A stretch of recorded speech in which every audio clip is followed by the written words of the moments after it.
Jerks, Evan said later when Jesse told him the whole story. They've got rocks for brains, but Jess, you gotta be on the lookout for girls like that. Standing in Megan's front hall, Jesse stared at Carly. Something inside told her Carly was a girl like that. Look, said Jesse, it doesn't matter. Evan can't come over, he's busy, and we've got to get going on our lemonade stand. I've got a great idea. We don't want to do a lemonade stand, said Carly. Jesse looked at Megan. It's just that... Megan fiddled with the bottles of nail polish in her hand the same way she fiddled with her band bracelets the day before. It's kind of hot, and we did the lemonade thing already, and now Carly is over, so, you know. You said you wanted to, said Jesse, and I thought you liked me, she added in her head. She felt her lower lip tremble. Not now, she shouted inside, don't you be a big baby. Megan stood there saying nothing, fiddling with the bottles. Then she turned to Carly. Oh, come on, Carly, it'll be fun. We made a ton of money yesterday, and it was really fun.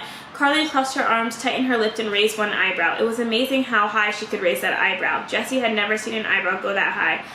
Oh, come on, Carly, Megan said again. Carly didn't move a muscle. Well then, I guess. Megan's voice trailed off. She clicked one bottle of nail polish against another so that it made a tapping sound that filled the long silence. I guess me and Jesse will do the lemonade stand alone then. Carly dropped her eyebrow in her arms. Whatever, she said as she walked out the door. Spend the day babysitting if you want. The screen door slammed, followed by a huge bucket full of silence. Whatever, said Megan, imitating Carly's voice. Jessie laughed, even though she was still stinging from the babysitting remark. Thanks for doing the lemonade stand with me, she said. Are you kidding, said Megan. She's such a stuck-up jerk. I didn't even invite her over.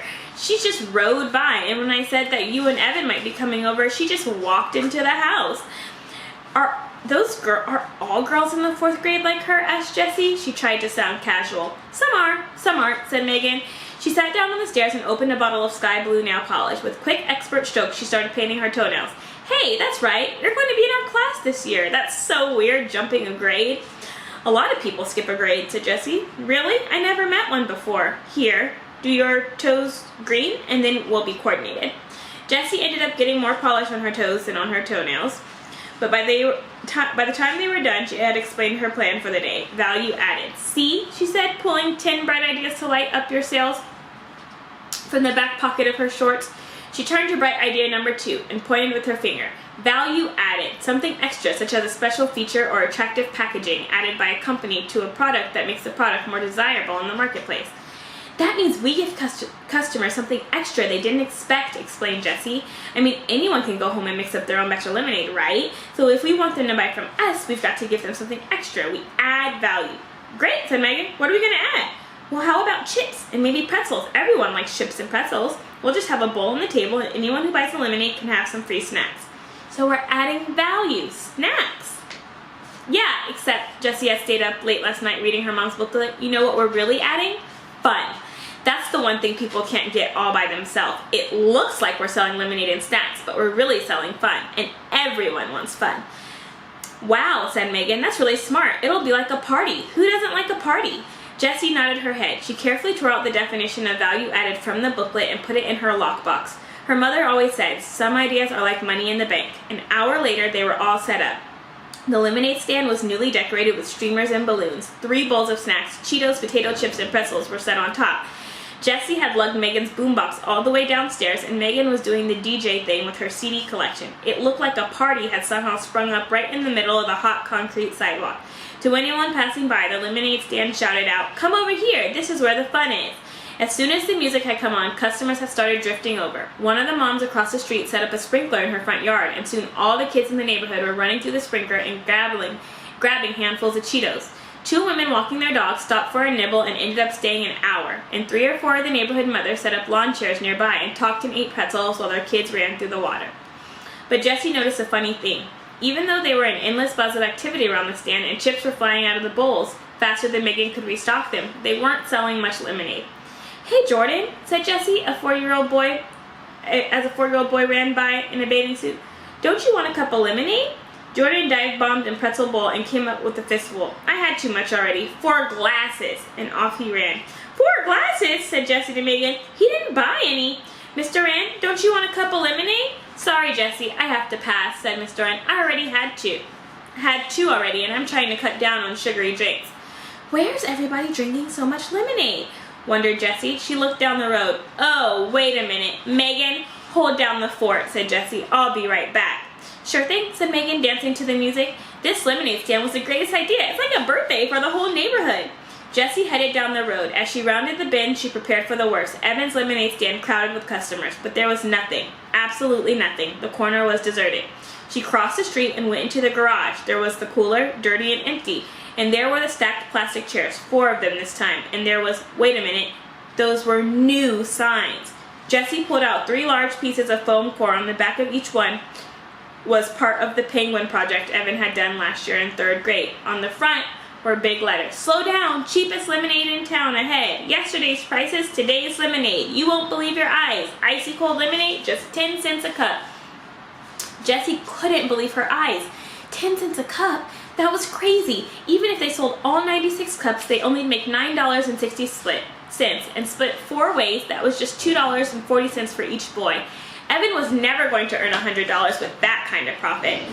Jessie went down into the basement. Evan and Paul were playing air hockey.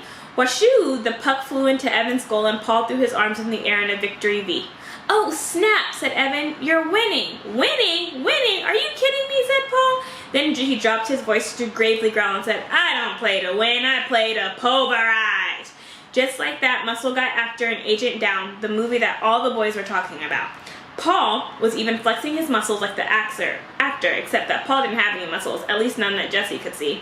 When Paul saw Jessie, he dropped his arms. Hey, he said. Paul was Jessie's favorite of Evan's friends. He always joked around with her, but in a nice way. And he never minded when Evan invited her to come along with him. Hey, said Jessie, what's up? Evan turned off the air hockey table. Nothing, he said. We're just going out. Paul dropped his hockey paddle onto the table and followed Evan into the garage. Jessie trailed behind. Where are you going? She asked. Down to the tracks, said Paul as he strapped on his bike helmet. We put pennies there this morning, so we're going to get them now. Squash. Yeah. You wanna? Yo, shouted Evan. My B, muttered Paul. So, see ya, he said to Jessie. Jessie hated this feeling of being shut out, like she wasn't wanted. Evan had never made her feel that way before, even when sometimes he did want to just be with his friends.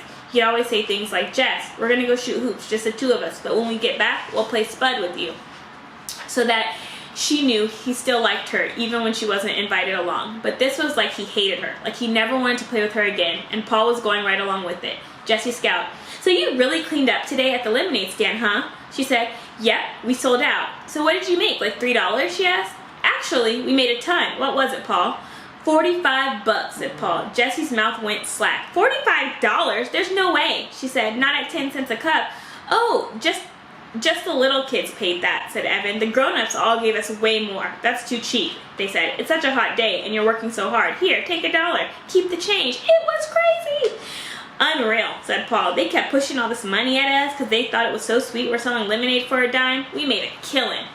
Bright idea number 5. Jessie remembered it immediately. That's called goodwill, she said slowly, picturing the exact page from her mother's booklet with the definition on it.